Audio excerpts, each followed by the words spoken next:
என் பெயர் கவிதா. என் விதவை மாமியார் வீட்டின் மேல்தளத்தில் உள்ள ஒரு அறையில் தனியாக வசித்து வந்தார். நள்ளிரவு நேரங்களில் அந்த அறையிலிருந்து யாரோ அழுவதும் தேம்புவதுமான சத்தங்கள் கேட்கும். பகல் நேரங்களில் என் மாமியார் மிகவும் எளிமையாக சாதாரணமாகத்தான் இருப்பார். ஆனால் இரவு வந்துவிட்டால் போதும், அவர் ஒரு மணப்பெண்ணைப் போல தன்னை தயார் செய்து கொண்டு அறையை உள்ளே இருந்து பூட்டிக் கொள்வார்.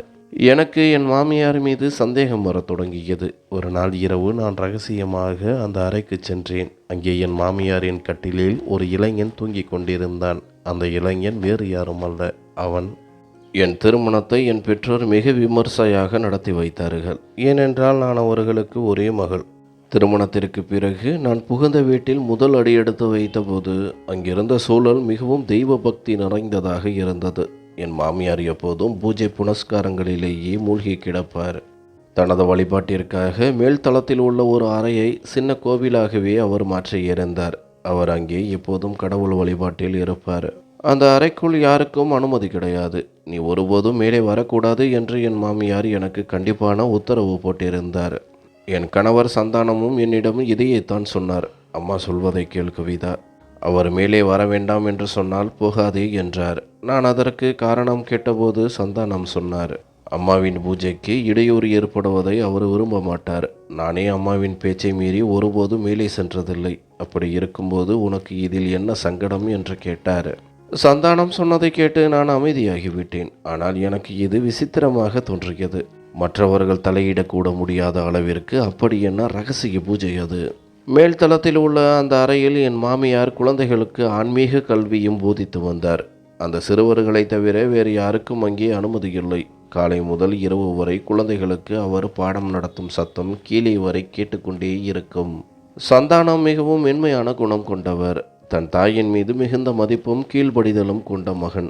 தன் தாயிடம் அவர் உரத்த குரலில் பேசி நான் பார்த்ததே இல்லை. திருமணமான முதல் இரவிலேயே அவர் என்னிடம் ஒரு கோரிக்கையை வைத்தார். கவிதா, என் அம்மாவிடம் ஒருபோதும் மரியாதை குறைவாக நடந்து கொள்ளாதே.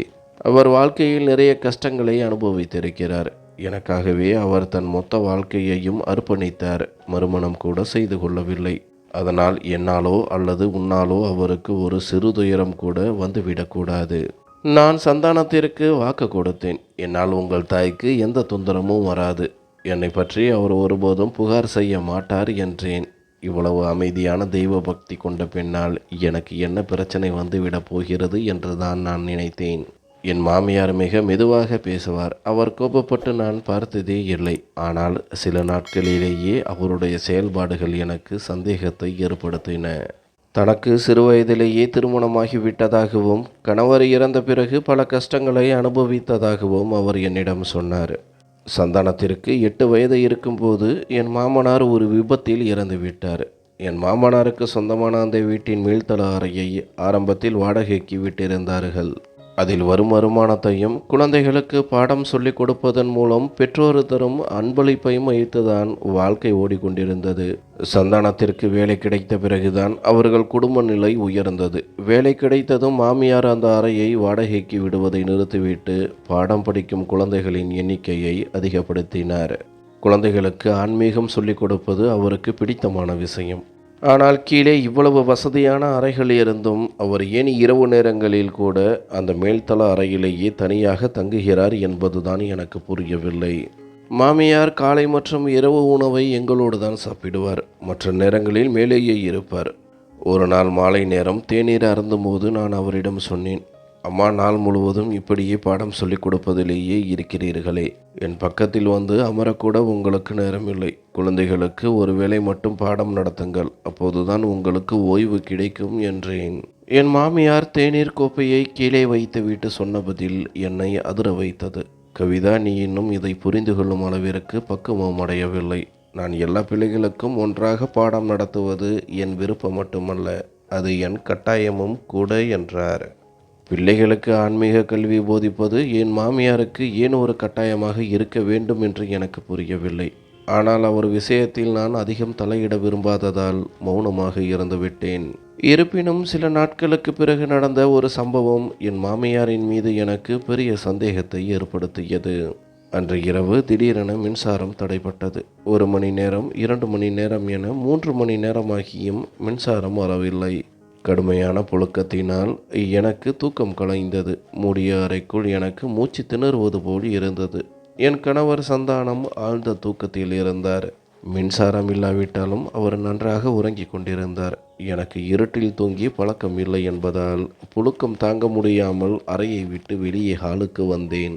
அங்கே வீசிய குளிர்காற்று என் மனதிற்கு நிம்மதியை தந்தது. ஆனால் அந்த அமைதியான நள்ளிரவில் மேல்தளத்திலிருந்து யாரோ அழும் சத்தம் கேட்டது. நான் திடுக்கிட்டு போனேன். முதலில் அது என் பிரமை என்று தான் நினைத்தேன். இந்த நேரத்தில் எங்கள் வீட்டில் ஒரு குழந்தை அழும் சத்தம் எங்கிருந்து வரும்? ஆனால் மீண்டும் அதே சத்தம் கேட்டது. காது கொடுத்து கேட்டபோது அது ஒரு 9 அல்லது 10 வயது சிறுவன் அழும் சத்தம் என்பது உறுதியானது. மின்சாரம் இல்லாததால் அக்கம்பக்கத்து வீட்டில் யாராவது குழந்தை அழுகிறதோ என்று எனக்குள்ளேயே சமாதானம் சொல்லிக்கொண்டேன். ஆனாலும் என் மனம் கேட்கவில்லை. பயந்து கொண்டே படிக்கட்டுகளில் ஏறி மேலே சென்றேன். நான் மேலே செல்ல செல்ல அந்த அழுகை சத்தம் இன்னும் பலமாக கேட்டது. மேல்தளத்தில் எல்லா அறைகளும் பூட்டப்பட்டிருந்தன. ஆனால் ஒரே ஒரு அறையில் மட்டும் மெழுகுவர்த்தி வெளிச்சம் தெரிந்தது. சத்தமும் அங்கிருந்து தான் வந்தது. நான் அந்த அறையின் வாசலில் வந்து நின்றேன். சந்தானம் என்னிடம் கண்டிப்புடன் சொல்லியிருந்தார். அம்மா மேலே வரக்கூடாது என்று சொன்னால் வராதே. அம்மாவின் பூஜையில் யாரும் தலையிட அவர் விரும்ப மாட்டார் என்று. அறையின் வாசலில் வந்து நின்ற என் கால்கள் நடுங்கின. முதலில் ஒருவேளை அம்மா கடவுளிடம் அழுது வேண்டுகிறாரோ என்று நினைத்தேன். ஆனால் அடுத்த நொடி என் காதில் விழுந்த அந்த சத்தம் என் இதய துடிப்பையே நிறுத்திவிட்டது. என்னை விட்டு விடுங்கள், என் அருகில் வராதீர்கள். ஒரு சிறுவனின் தீனமான குரல் அது. எங்கள் வீட்டிற்குள் நள்ளிரவில் ஒரு சிறுவன் எப்படி வர முடியும்? அந்த அறையில் ஜன்னல்களோ அல்லது வெளியே பார்க்கக்கூடிய துவாரங்களோ இல்லை. எனக்குள் 1000 கேள்விகள் எழுந்தன. கதவை தட்டி அம்மாவை அழைக்கலாம் என்று நினைத்தபோது திடீரென கதவு திறந்தது. எதிரே என் மாமியார் வசந்தா நின்றிருந்தார்.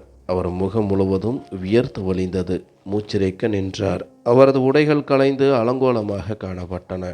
என்னை பார்த்ததும் அவர் முகம் வெளுத்து போனது. உடனே சுதாரித்து கொண்டு கதவை வேகமாக சாத்தி பூட்டினார். முதல் முறையாக அவர் என்னிடம் கடுமையான கோபத்தில் கத்தினார். இங்கே என்ன செய்கிறாய்? மேலே வரக்கூடாது என்று உனக்கு எத்தனை முறை சொல்லியிருக்கின்றேன். மாமியாரின் தோற்றம் மிகவும் பயங்கரமாக இருந்தது. அவர் ஏதோ ஒரு பெரிய பயத்தில் இருப்பது போல தெரிந்தது. அவர் என்னிடம் அப்படி ஒரு கோபத்தில் பேசியதே இல்லை. மரியாதையாக கீழே போ. உன்னை இனிமேல் இங்கே பார்த்தால் அவ்வளவுதான் என்று சத்தமிட்டார். நான் மிரண்டு போய் கீழே ஓடி வந்தேன். என் இதயம் வேகமாக துடித்தது. எப்போதும் அன்பாகவும் இனிமையாகவும் பேசும் அந்த மாமியாரா இது? என்னால் நம்பவே முடியவில்லை. அந்த அறைக்குள் ஒரு சிறுவன் ஏன் அழுதான்? என்னிடம் வராதீர்கள் என்று அவன் ஏன் சொன்னான்? என் மாமியார் ஏன் அவ்வளவு பதற்றமாக கலைந்த உடைகளுடன் வெளியே வந்தார்? அவர் தலையில் எப்போதும் இருக்கும் அந்த சேலை தலைப்பு கூட அன்றைக்கு கீழே விழுந்திருந்தது. திருமணமாகி 5 மாதங்களாக நான் பார்த்த அந்த தெய்வ பக்தி கொண்ட மாமியார் எங்கே? இப்போது நான் பார்த்த அந்த பயங்கரமான பெண் எங்கே? என் தலை வலிக்கத் தொடங்கியது. பகலில் பாடம் படிக்க வரும் பிள்ளைகள் எல்லாம் மாலையிலேயே வீட்டிற்கு சென்று விடுவார்களே. அப்புறம் யார் இந்த சிறுவன்? ஒருவேளை ஆன்மீக கல்வி என்ற பெயரில் என் மாமியார் ஏதேனும் தவறான காரியங்களில் ஈடுபடுகிறாரா? அன்று இரவு முழுவதும் என்னால் தூங்கவே முடியவில்லை. மறுநாள் காலை எனக்கு இன்னும் பெரிய சோதனையாக இருந்தது. தூக்கம் இல்லாததால் நான் காலையில் சற்று தாமதமாக எழுந்தேன். திடீரென என் கணவர் சந்தானம் என் அறைக்குள் வந்து கத்திக்கொண்டே என்னை எழுப்பினார். அவர் முகத்தில் முன்னெப்போதும் இல்லாத அளவிற்கு கடும் கோபம் இருந்தது. நேற்று இரவு நீ மேலே சென்றாயா என்று கர்ஜித்தார் சந்தானம். நான் தட்டு தடுமாறி ஆமாம், அங்கே ஒரு சிறுவன் அழும் சத்தம் என்று சொல்லத் தொடங்குவதற்குள் சந்தானம் ஆவேசமாக கத்தினார். சந்தானம் என் மீது கத்தி கொண்டிருந்தார். மேலே போகாதே என்று ஒரு முறை சொன்னால் உனக்கு புரியாதா? நான் பயந்து போய் என் பேச்சை கொஞ்சம் கேளுங்கள், அங்கே ஒரு சிறுவன் அழும் சத்தம் கேட்டது, அதுதான் என்று சொல்லத் தொடங்கினேன். ஆனால் அதற்கு சந்தானம் சொன்ன பதில் என் நெஞ்சையே நடுங்க வைத்தது. அவர் சொன்னார், கவிதா, என் அம்மா நள்ளிரவு நேரங்களில் தீவிரமான பூஜைகளை செய்வார். அந்த மந்திர பூஜையின் போது தீய ஆவிகள் அந்த பூஜையை தடுப்பதற்காக பல தந்திரங்களை செய்யும். சில சமயம் குழந்தைகளின் குரலிலும் அழும், சில சமயம் பயமுறுத்தும். நீ கேட்டது ஒரு குழந்தையின் சத்தம் அல்ல, அது ஒரு ஆவியின் மாயக்குரல். இதை கேட்டதும் எனக்கு தூக்கி வாரி போட்டது. என் மாமியார் ஆவிகளை வசியப்படுத்தும் மந்திரங்களை கூட படிக்கிறாரா? நான் என் காதுகளை பொத்திக்கொண்டு இனிமேல் மேலே இருந்து எந்த சத்தம் கேட்டாலும் நான் போகவே மாட்டேன், சாமி சத்தியமாக அந்த பக்கம் தலை வைத்து கூட படுக்க மாட்டேன் என்று சொல்லி தப்பித்தேன். சந்தானம் அமைதியானார். இருந்தாலும் ஒரு விஷயம் என் மண்டையை குடைந்து கொண்டே இருந்தது. என் மாமியார் செய்வது ஆவிகளுக்கான பூஜை என்றால் அன்று அவர் ஏன் கலைந்த உடைகளுடன் வெளியே வந்தார்? பகல் நேரத்தில் எவ்வளவு ஒழுக்கமாக இருக்கும் அவர் அன்று அப்படி இருந்ததைக் கண்டு நான் திகைத்தேன். உண்மையில் அன்று நான் அவரை சேலை இல்லாமல் பார்த்தேன். அவர் தோற்றம் எப்படி இருந்தது தெரியுமா? என் மாமியார் போல தெரியவில்லை. ஏதோ என் அக்காவை போல தெரிந்தார். அவருக்கு இப்போது 40 வயது இருக்கும் என்று அவரே சொல்லியிருக்கிறார். ஆனால் அன்று அவர் தன் வயதை விட 5 வருடங்கள் இளமையாக தெரிந்தார். சரி என்று நான் என் வேலைகளில் மூழ்கினேன். 2 நாட்களுக்கு பிறகு என் பீரோவை சுத்தம் செய்தபோது எனக்கு ஒரு பேரதிர்ச்சி காத்திருந்தது. எனக்கு மிகவும் பிடித்த விலை உயர்ந்த பட்டுப்புடவை காணாமல் போயிருந்தது. வீட்டில் வேலைக்காரர்கள் கூட கிடையாது. நான் தான் எல்லா வேலைகளையும் செய்கிறேன். அப்படி இருக்க அந்த புடவை எங்கே போனது? ஒருவேளை மாமியார் வரவழைக்கும் அந்த ஆவிகள் கீழே வந்து திருடுகின்றனவா என்று நினைக்கவே எனக்கு பயமாக இருந்தது. அன்று இரவு திடீரென பாத்திரங்கள் உருளும் சத்தம் கேட்டு எனக்கு தூக்கம் கலைந்தது. மணி பார்த்தேன். இரவு 2 மணி. பயந்து கொண்டே வெளியே வந்தபோது எங்கிருந்தோ கம கமவென உணவின் வாசனையும் சுட சுட சுடப்படும் ரொட்டியின் வாசனையும் வந்தது. மீண்டும் ஆவியாக இருக்குமோ என்ற நடுக்கத்துடன் சமையலறைக்குள் எட்டி பார்த்தேன். அங்கே நான் கண்ட காட்சி என்னை ஆச்சரியத்தில் உறைய வைத்தது. என் மாமியார் வசந்தா அங்கே மிக வேகமாக ரொட்டிகளை சுட்டு கொண்டிருந்தார். ஒரு கடாயில் காய்கறி வெந்து கொண்டிருந்தது. நள்ளிரவு 2 மணிக்கு அவர் யாருக்காக இவ்வளவு அவசரமாக சமைக்கிறார்? அடுத்த அதிர்ச்சி, அவர் கட்டியிருந்தது காணாமல் போன என் பட்டுப்புடவை. அதை அணிந்து கொண்டு அவர் பார்க்க அவ்வளவு அழகாக இருந்தார். தலைமுடியை விரித்து போட்டிருந்தார். கைகளில் கண்ணாடி வளையல்கள் மின்னின. முகத்தில் மெல்லிய மேக்கப் கூட இல்லை. மேல்தளத்தில் சமையலறை இல்லாததால் அவர் கீழே வந்து சமைக்கிறார் என்பது புரிந்தது. ஆனால் ஃப்ரிட்ஜில் ஏற்கனவே உணவு இருக்கும்போது எதற்காக இந்த நேரத்தில் புது உணவு? யாரிடமிருந்தோ திருடிய புடவை அவர் அணிந்து கொண்டு யாருக்காக இந்த அலங்காரம்? மாமியாரின் இத்தனை முகங்களை பார்த்து என் தலை சுற்றியது. ஒரு முன்னாள் தெய்வ பக்தி கொண்டவராக தெரியும் ஒரு பெண் நள்ளிரவில் அலங்கார பெண்ணாக மாறி யாருக்காக காத்திருக்கிறார்? தன் தாயை தெய்வமாக மதிக்கும் சந்தானம் இதை பார்த்தால் தாங்குவாரா? அப்போது மாமியார் என்னை பார்க்கவில்லை. நான் சத்தமில்லாமல் என் அறைக்குள் வந்து விட்டேன். என் மாமியார் ஒரு புரியாத புதிராக மாறிக்கொண்டிருந்தார். மறுநாள் மதியம் என் மாமியார் வசந்தா எப்போதும் போல மிக எளிமையான தோற்றத்தில் எங்களுடன் அமர்ந்து சாப்பிட்டு கொண்டிருந்தார். இரவில் அவர் செய்த அந்த ராஜ அலங்காரத்திற்கும் இப்போது இருக்கும் இந்த தோற்றத்திற்கும் சம்பந்தமே இல்லை. நான் மெல்ல பேச்சை தொடங்கினேன். அம்மா, என் சிவப்பு நிற பட்டுப்புடவையை காணவில்லை. அது எனக்கு மிகவும் பிடித்தமான புடவை. எங்கே போனது என்று தெரியவில்லை என்றேன். என் பேச்சை கேட்டதும் மாமியார் லேசாக தடுமாறினார். எங்கே போகப் போகிறது? உன் பீரோவில் தான் இருக்கும். வீட்டிற்குத்தான் வேலைக்காரர்கள் யாரும் வருவதில்லையே. நீ ஏன் நன்றாக தேடிப்பார் என்றார். அவர் என்னிடம் பேசிக்கொண்டிருந்தாலும் அவர் குரலில் ஒரு நடுக்கம் இருந்தது. நான் விடாமல் சொன்னேன், இல்லையம்மா, நான் பீரோவை நன்றாக தேடிவிட்டேன். ஒருவேளை அன்று இரவு நான் சத்தம் கேட்டேனே, அந்த ஆவி சிறுவன் ஏதாவது எடுத்து சென்று இருப்பானோ? இந்த கேள்வியை கேட்டதும் அம்மா நிலைகுலைந்து போனார். நான் அவரை உற்று பார்த்து கொண்டே சொன்னேன், அம்மா, உங்கள் உடம்பை நீங்கள் எவ்வளவு அழகாக பராமரிக்கிறீர்கள். இல்லையென்றால் இந்த வயதில் பெண்கள் எவ்வளவு குண்டாகி விடுவார்கள். என் உடைகள் கூட உங்களுக்கு சரியாக பொருந்தும் போல் இருக்கிறது என்றேன். உண்மையை அவரிடமிருந்தே வரவழைக்க வேண்டும் என்பதற்காக நான் இப்படி பேசினேன். இதை கேட்டதும் அம்மாவுக்கு உணவு குழாயில் சோறு அடைத்து கொண்டது. பயங்கரமாக இரும தொடங்கினார். நான் தண்ணீர் கொடுத்தேன். அவர் பாதையிலேயே உணவை விட்டுவிட்டு அவசரமாக மேலே சென்றார். அங்கே ஏதோ ஒரு பெரிய மர்மம் இருக்கிறது என்பது மட்டும் எனக்கு உறுதியானது. மாலை நான் பீரோவை திறந்தபோது என் பட்டுப்புடவை அதே இடத்தில் இருந்தது. ஆனால் அவசரமாக வைத்ததால் அது ஒழுங்காக மடிக்கப்படவில்லை. மதியம் நான் சமையலறையில் இருந்தபோது மாமியார் ரகசியமாக வந்து வைத்துவிட்டு சென்றிருக்க வேண்டும். புடவையை அவர் கட்டி கொண்டதில் எனக்கு பெரிய வருத்தம் இல்லை. ஆனால் பகலில் இவ்வளவு தெய்வ பக்தி கொண்ட ஒரு பெண் நள்ளிரவில் யாருக்காக இவ்வளவு அலங்காரம் செய்து கொள்கிறார் என்பதுதான் புரியவில்லை. அன்று இரவு சந்தானம் தூங்கியதும் நான் மெல்ல மேல்தளத்திற்கு சென்றேன். இப்போதும் அந்த அறையிலிருந்து ஒரு சிறுவனின் குரல் கேட்டது. என்னிடம் வராதீர்கள், என்னை விட்டுவிடுங்கள்.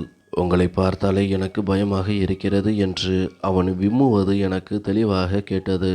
நான் கதவின் சாவி துவாரத்தின் வழியாக உள்ளே எட்டி பார்த்தேன். அங்கே கண்ட காட்சி என் ஆன்மாவையே உலுக்கியது. என் உடல் நடுங்க தொடங்கியது. நான் கண்ட அந்த உண்மை என் மாமியார் மீது எனக்கு அளவற்ற அருவருப்பை தந்தது. அந்த அறையில் 9 அல்லது 10 வயது சிறுவன் ஒருவன் இருந்தான். அவன் மிகவும் பரிதாபமாக எந்த உதவியும் இல்லாமல் அழுது கொண்டிருந்தான். என் மாமியார் அந்த சிறுவனை பலவந்தமாக தன் பக்கம் இழுக்க முயன்று கொண்டிருந்தார். இதை பார்த்ததும் என் மூச்சுக்காற்றே நின்றுவிட்டது போல இருந்தது. யார் இந்த சிறுவன்? பகலில் பாடம் படிக்க வரும் பிள்ளைகளில் ஒருவனைத்தான் இப்படி அடைத்து வைத்திருக்கிறாரா? இந்த பிஞ்சு குழந்தையை துன்புறுத்தும் இந்த அம்மாவை நினைத்தபோது எனக்கு வாந்தி வருவது போல் இருந்தது. என்னால் அங்கே ஒரு நிமிடம் கூட நிற்க முடியவில்லை. வேகமாக தட்டு தடுமாறி கீழே வந்து என் படுக்கையில் அமர்ந்தேன். என்னால் கட்டுப்படுத்த முடியாமல் கண்கள் ஆறாக பெருகின. என் இதயம் வெடித்து விடும் போல் இருந்தது. என் மாமியார் இவ்வளவு கேவலமான ஒரு பெண்ணா? அந்த சிறுவனின் அழுகையும் பயமும் என் கண் முன்னால் வந்து போயின. எவ்வளவு நாட்களாக அந்த சிறுவன் அங்கே சிறைப்பட்டு துன்பத்தை அனுபவிக்கின்றானோ? நான் அழுத சத்தம் கேட்டு சந்தானம் விழித்து கொண்டார். நான் இப்படி தேம்பி தேம்பி அழுவதை பார்த்து அவர் பதறிப்போனார். கவிதா, என்ன ஆச்சு? ஏன் அழுகிறாய்? கனவு ஏதும் கண்டாயா? யாராவது உன்னை ஏதும் சொன்னார்களா என்று பதற்றத்துடன் கேட்டார். சந்தானம் எழுந்திருக்க வேண்டும் என்று நான் நினைக்கவில்லை. ஆனால் என்னால் அழுகையை கட்டுப்படுத்த முடியவில்லை. உண்மையை சொன்னால் அவர் நம்பப் போவதில்லை. எனக்கு தலை பயங்கரமாக வலிக்கிறது என்று சொல்லி சமாளிக்க முயன்றேன். சந்தானம் என் அருகில் வந்து, தலைவலிக்கு இப்படி அழுவாயா? வா, நாம் இப்போதே டாக்டரிடம் போகலாம் என்றார். நான் எப்படி அவரிடம் சொல்வேன்? என் அழுகை தலைவலிக்காக அல்ல, அவரது தாயின் கோர முகத்தை கண்டுதான் என்று. அந்த பிஞ்சு பாலகன் மீது உன் தாய் எவ்வளவு பெரிய கொடுமையை செய்கிறாள் என்பது உனக்கு தெரியுமா? இதை சந்தானத்திடம் சொல்ல துடித்தேன். ஆனால் இப்போதைக்கு தலைவலி என்று சொல்லி மாத்திரை சாப்பிட்டு விட்டு படுக்க முயன்றேன். சந்தானம் என் தலைமுடியை கோதிவிட்டு தடவி கொடுத்தார். அவர் தன் தாயை எவ்வளவு நேசிப்பாரோ அதே அளவு என் மீதும் அக்கறை கொண்டவர். இன்று வரை என்னை அவர் ஒரு சிறு துன்பத்திலும் விட்டதில்லை. எப்போது உறங்கினேன் என்று தெரியவில்லை. கண் விழித்து பார்த்தபோது என் கட்டிலுக்கு பக்கத்தில் என் மாமியார் வசந்தா அமர்ந்து ஏதோ படித்து கொண்டிருந்தார். ஒருவேளை அனுமன் சாலிசாவாக இருக்கலாம். சந்தானமும் அருகில் அமர்ந்திருந்தார். அந்த பெண்ணை கண்டதும் எனக்கு அருவருப்பாக இருந்தது. பகலில் பகவான் நாமம், இரவில் 9 வயது சிறுவன் மீது கொடுமை. நினைக்கும் போதே குமுட்டியது. நான் எழுந்திருப்பதை பார்த்த சந்தானம் கேட்டார், கவிதா இப்போது எப்படி இருக்கிறது? நேற்று இரவு நீ மிகவும் பயந்து விட்டாய் போல. அதுதான் அம்மா உனக்காக அனுமன் சாலிசா படித்து கொண்டிருக்கின்றார். பார், இன்னும் கொஞ்ச நேரத்தில் சரியாகிவிடும். அம்மாவின் மந்திரங்களுக்கு அவ்வளவு சக்தி உண்டு. அவர் சொன்னதை கேட்டு நான் சந்தானத்தை வியப்புடன் பார்த்தேன். தன் தாயின் மீது அவர் எவ்வளவு நம்பிக்கை வைத்திருக்கிறார். உண்மை தெரிந்தால் என்ன ஆவாரோ? நான் கோபத்துடன், எனக்கு தேவையில்லை, இந்த மந்திரங்கள் எதுவும் எனக்கு வேண்டாம் என்றேன். என் குரலில் இருந்த கடுமையை பார்த்த சந்தான முகம் மாறியது. அம்மா உன் நலனுக்காக எவ்வளவு நேரமாக இங்கே அமர்ந்து வேண்டிக் கொண்டிருக்கிறார் தெரியுமா? அவரிடம் இப்படியா பேசுவாய் என்று கடித்து கொண்டார். எனக்கு கோபம் தலைக்கேறியது. இவருடைய உண்மையான முகம் தெரிந்தால் இவரை நீயே வெறுப்பாய் என்று கத்தினேன்.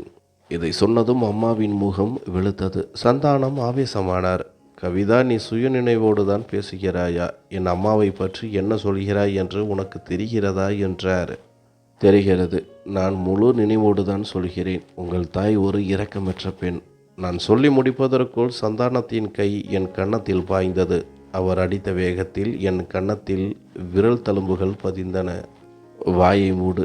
என் அம்மா மீது பழி போட உனக்கு எவ்வளவு தைரியம்? இங்கிருந்து வெளியேறு என்று கத்தினார்.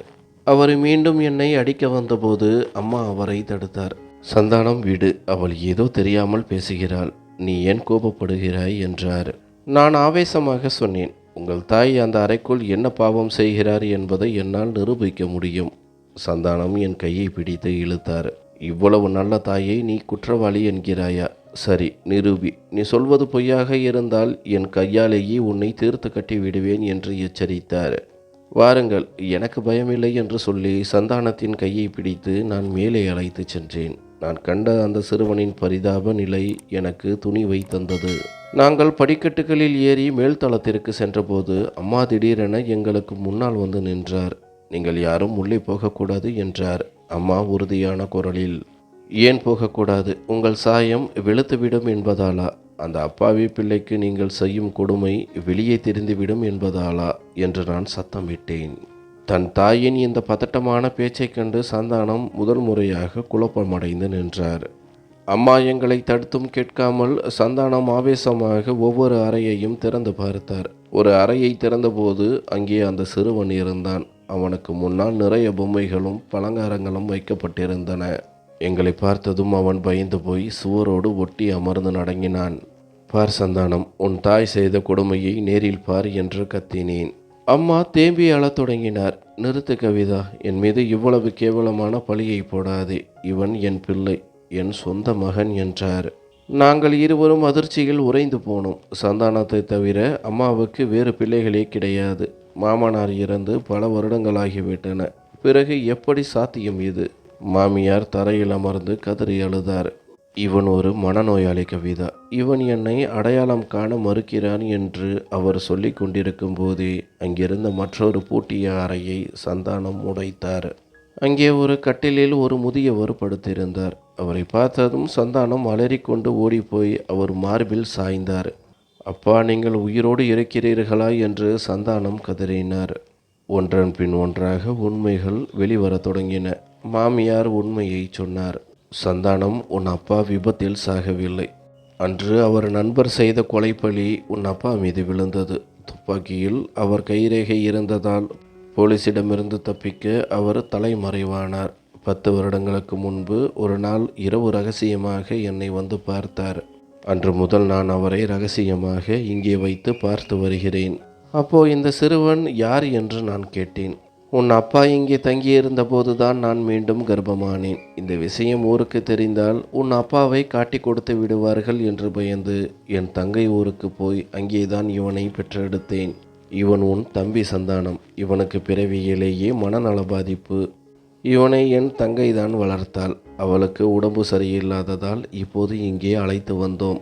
ஆனால் இவனுக்கு நான் யாரென்றே தெரியவில்லை. கட்டி போடாவிட்டால் ஓடிவிடுவான் அல்லது யாருக்காவது தெரிந்துவிடும் என்ற பயத்தில்தான் இப்படி அடைத்து வைத்தேன். உன் அப்பாவுடன் இரவு நேரத்தை செலவழிக்கவும் என் மகனை பார்த்து கொள்ளவுமே நான் மேலேயே தங்கினேன். மாமியாரின் தியாகத்தை கேட்டபோது எனக்கு என் மீதே வெட்கமாகவும் அருவருப்பாகவும் இருந்தது. தன் கணவனை மரண தண்டனையிலிருந்து காப்பாற்றவும் தன் இளைய மகனை பாதுகாக்கவும் அந்த பெண்மணி இத்தனை வருடங்கள் ஊரறியாமல் எவ்வளவு பெரிய பாரத்தை சுமர்ந்திருக்கிறார். தான் ஒரு குற்றவாளி என்று தெரிந்தாலும் பரவாயில்லை, தன் கணவன் பிடிபடக்கூடாது என்று அவர் உறுதியாக இருந்திருக்கிறார். நானும் சந்தானமும் அம்மாவிடம் மன்னிப்பு கேட்டோம். கண்களால் காண்பது எல்லாம் உண்மை அல்ல என்பதை நான் அன்று உணர்ந்தேன். அதன் பிறகு சந்தானம் அந்த ஊரை காலி செய்துவிட்டு எங்களை யாரும் அறியாத ஒரு தூரத்து கிராமத்திற்கு அழைத்து சென்றார். அங்கே இப்போது நாங்கள் நிம்மதியாக வாழ்கிறோம். சந்தானத்தின் தம்பிக்கு சிறந்த முறையில் சிகிச்சை அளிக்கப்பட்டது. இப்போது அவன் மெல்ல மெல்ல குணமாகி எங்களை அடையாளம் கண்டுகொள்கிறான். எங்கள் குடும்பம் இப்போது முழுமையான மகிழ்ச்சியில் இருக்கிறது.